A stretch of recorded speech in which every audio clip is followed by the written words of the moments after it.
শেখ হাসিনার পক্ষে ডিফেন্ড করার জন্য আইনজীবী নিয়োগ করা। বাংলাদেশের একজন সিনিয়র আইনজীবী জেডাই খান পান্না সাহেবের পক্ষে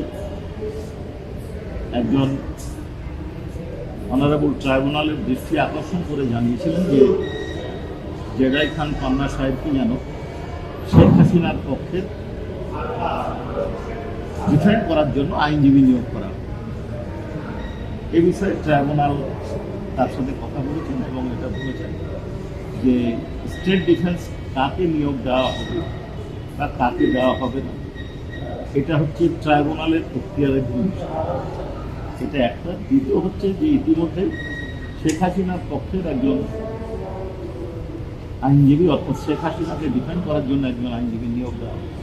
কাজেই এই পর্যায়ে বা এই কারণে তার আবেদন বিবেচনা করার কোনো সুযোগ নেই।